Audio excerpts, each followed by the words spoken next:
What would you do if the only thing keeping your baby alive was slipping away in your arms? That question haunted Jack Turner every sleepless night since the day his wife Mary died. Dry Willow, Colorado.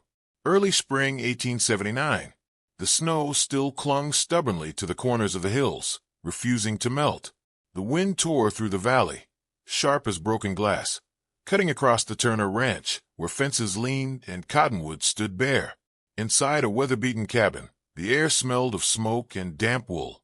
Jack sat slouched beside the dying fire, his boots muddy, shirt half-buttoned, and eyes hollow from days without rest.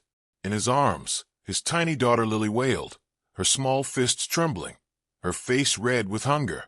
"Come on, baby girl, please," he whispered, voice cracking as he tried to feed her again. The bottle shook in his hand. The goat's milk had gone warm over the flames, but Lily turned away, refusing. Milk spilled down her chin and soaked into her blanket. Her cry grew weaker, but more desperate. Jack's shoulders slumped, his body trembling from exhaustion. He hadn't slept a full night since Mary died. She bled out before the midwife could save her, leaving him alone with a child too small to fight the world's cruelty. He buried Mary on a Tuesday. That same day, Lily turned 2 weeks old. Now, 2 months later, the baby was starving. Jack had tried everything: goat's milk, rice water, even sugar water once, though he'd regretted it when Lily screamed harder. He'd walked from one ranch to another, begging for help. "My girl needs milk," he'd said, his voice breaking each time. "Does anyone have a nursing wife?" Most doors closed kindly. Some closed without a word. Have you ever watched someone you love slip away and felt completely powerless to stop it? Have you ever been so desperate that pride became meaningless? Now, as the wind clawed at the windows and the fire burned low, Jack felt the weight of helplessness crushing his chest. He stood slowly, rocking Lily in his arms, his boots creaking on the wooden floor. He pinned a small piece of paper to the outside of his cabin door. The note, written in uneven letters, read, "If anyone has milk to spare, please help my baby girl." He shut the door against the wind and sank back beside the hearth. Lily's cries had softened into tiny gasps, her strength fading. Jack pressed his lips to her forehead. His rough, calloused hands trembled as he held her close. "I'm trying," he whispered. "I swear I'm trying." The fire popped and hissed, throwing shadows that danced along the walls. The baby whimpered. Jack leaned back, eyes closing just for a second, but her tiny cry jolted him awake again. He had fought wild horses, faced storms that tore barns apart, and buried the only woman he ever loved. But none of that compared to this. The helplessness, the terror of watching his child slip away, while his hands could do nothing. Outside, the rain began. Thin at first, then hard, slicing sideways through the cold air. The cabin creaked under the wind's force. Jack paced, clutching Lily close, her breath shallow against his chest. The bottle lay on the floor, rolling slowly back and forth. The fire was fading too. He had already burned everything he could. Scraps of wood, old furniture, even Mary's rocking chair. The room grew dim and cold. Then came the knock. 3 sharp knocks cutting through the storm. Jack froze. For a second he thought it was the wind, but it came again. Firm. Human. He opened the door, and the cold wind rushed in, carrying the smell of wet earth and pine. A woman stood there. Her blonde hair was plastered to her cheeks, her shawl soaked, boots sunk in mud. She looked pale and worn, but her eyes were steady. "I saw your note," she said softly, her voice trembling. "I've heard her crying at night." Jack blinked, confused, his body too tired to understand. "Maggie," he said at last, recognizing her from the neighboring homestead down the ridge. She nodded, clutching her shawl tighter. "Let me feed her, please." Jack stared, unsure he'd heard right. Then Maggie spoke again, her voice breaking. "My son passed 6 weeks ago. He was 11 weeks old. I still have milk. I have to do something with it. Please, let me help her." For a moment, Jack couldn't speak. His throat burned. Then he stepped aside. Maggie entered, dripping rain onto the floorboards. She set down her satchel and moved closer to the fire, her eyes on the crying baby. Lily's face was red and slick with tears, her breath shallow. "May I?" Maggie asked quietly. Jack hesitated, then handed over the baby. Maggie sat in the old rocker near the hearth, her movements tender, instinctive. She cradled Lily close, humming softly, and unbuttoned the top of her dress. Jack turned away, staring into the dark window, his jaw tight. Then he heard it, the faint sound of suckling, wet and desperate, followed by the gentlest sigh. Lily's cries stopped. Silence, save for the rain tapping the window panes and the crackle of the fire. Jack's shoulders slumped, his eyes closed. The ache in his chest loosened just a little. Maggie looked down at the baby, tears mixing with rain on her cheeks. "She's so hungry," she whispered. "She hasn't eaten in almost a day," Jack said hoarsely. Maggie smiled faintly, eyes softening. She looked strong, like her father. Jack swallowed, voice breaking. "Thank you." Maggie looked up at him, her lips trembling. "I needed this too," she said quietly. "More than you know." By the next morning, Lily's color had returned. The baby slept peacefully against Maggie's chest by the fire. Jack watched from the corner of the room, saying nothing, just listening to the steady rhythm of her breathing. The cabin no longer felt haunted by loss. It felt, for the first time in months, alive. Outside, the snow was melting. The wind had softened, and though neither of them knew what would come next, something had changed in that small cabin at the edge of Dry Willow. A man who had lost everything, and a woman who still carried milk meant for a child gone too soon, had found one another through the same small, fragile miracle of life. The days that followed passed like soft whispers across the valley. The frost still clung to the mornings, but inside the Turner cabin, warmth had returned, not just from the fire, but from the sound of life. Each dawn, Maggie rose before the sun, moving quietly through the dim light, nursing Lily beside the hearth while Jack chopped wood outside. The baby's tiny breaths filled the silence, and the house that once echoed with grief now hummed with a gentle rhythm of footsteps, crackling fire, and the soft sound of milk and love restoring what was once broken.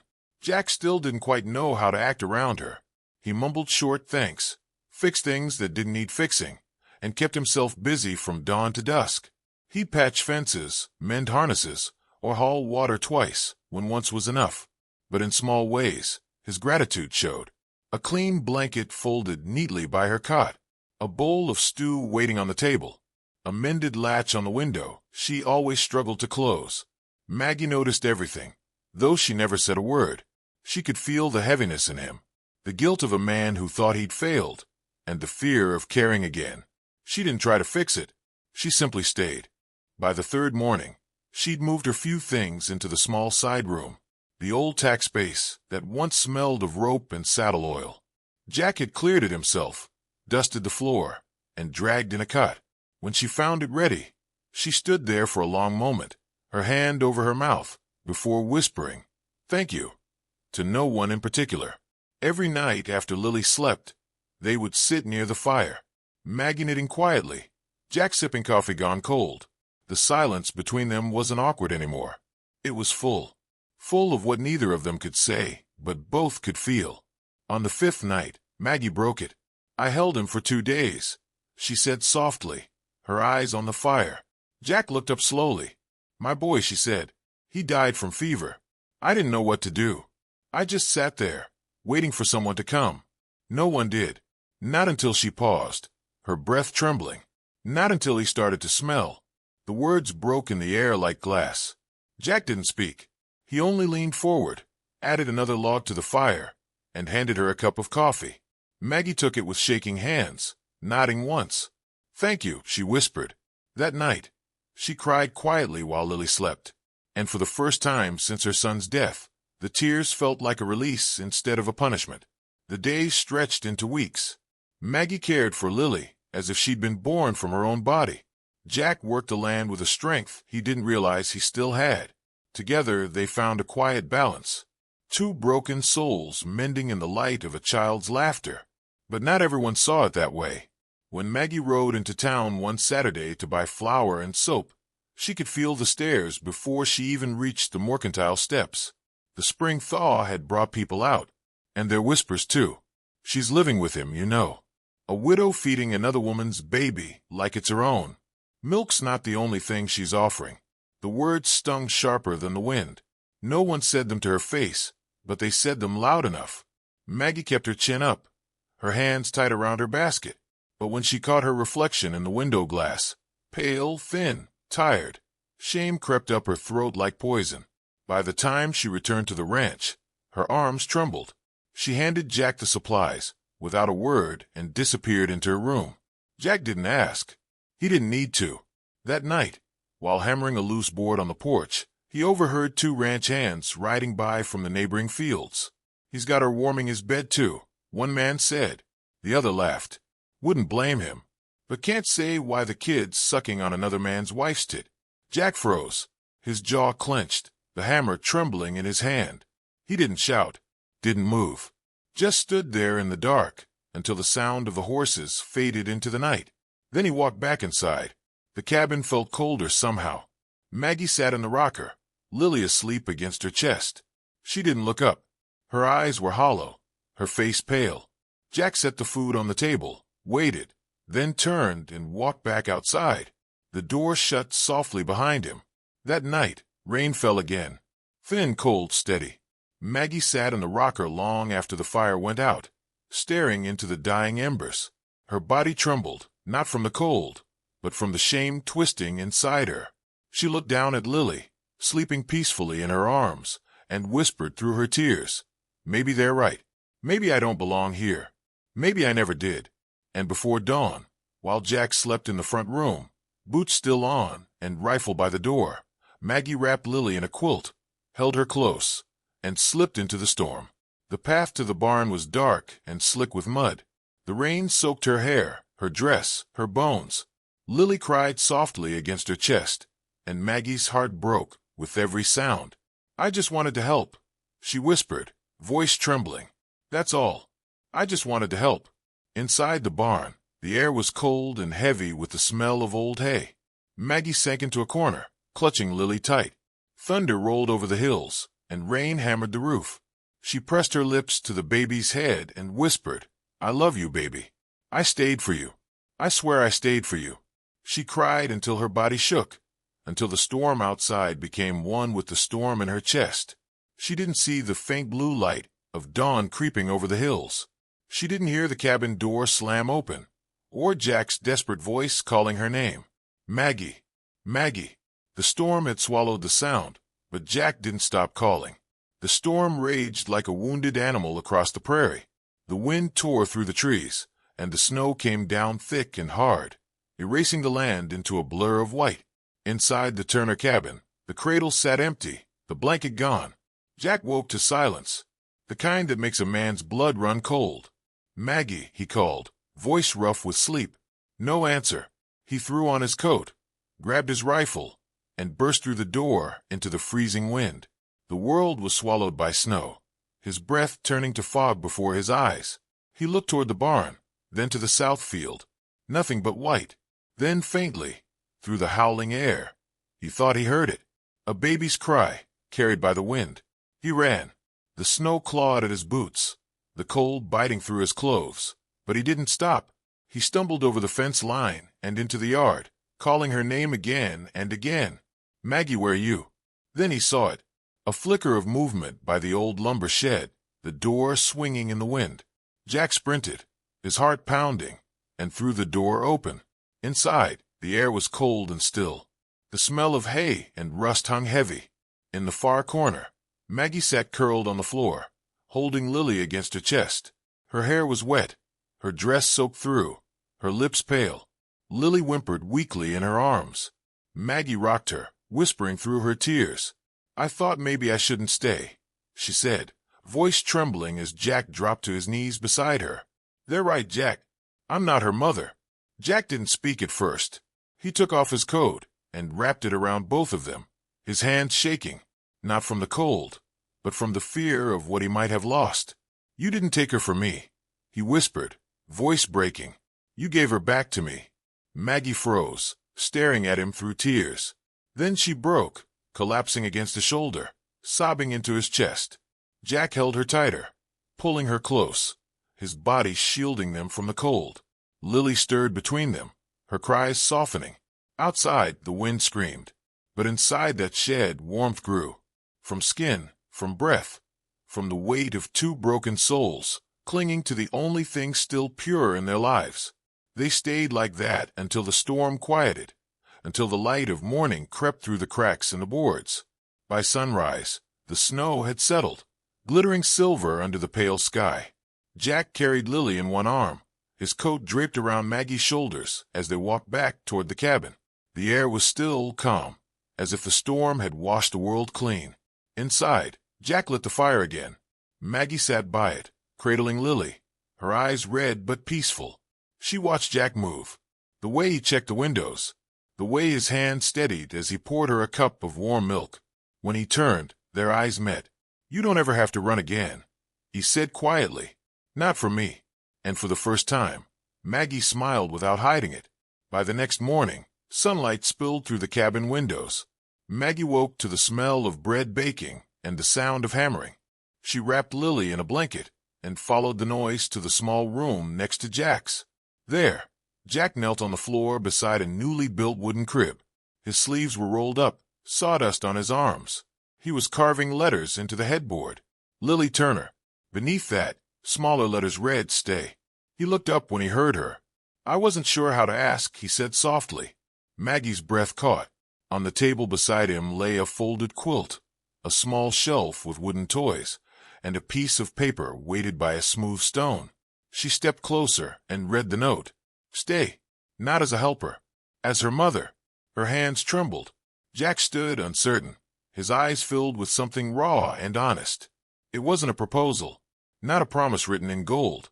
It was something deeper, a choice. Maggie looked down at Lily in her arms. The baby's cheeks were full again, her lips soft and pink. "I didn't just save her," Maggie whispered, tears filling her eyes. "She saved me too." Jack stepped closer. "I never thought I'd have another family," he said quietly. "But I can't imagine this place without you." Maggie smiled, the kind that comes from deep inside, the kind that heals what once felt unfixable. 3 years later, the ranch had changed. The storms had passed, the land greener, the fences mended, the sign at the front gate read Turner and Rose Ranch. Lily ran across the yard, her laughter ringing like bells. Maggie sat on the porch steps, one hand resting on her round belly. Jack stood beside the barn, carving the last letters into a wooden post. He carried it to the gate and set it in place. Together, they planted a young apple tree beside it, Lily helping with her tiny hands. "What if it doesn't grow?" Lily asked. Jack knelt beside her, brushing her hair back.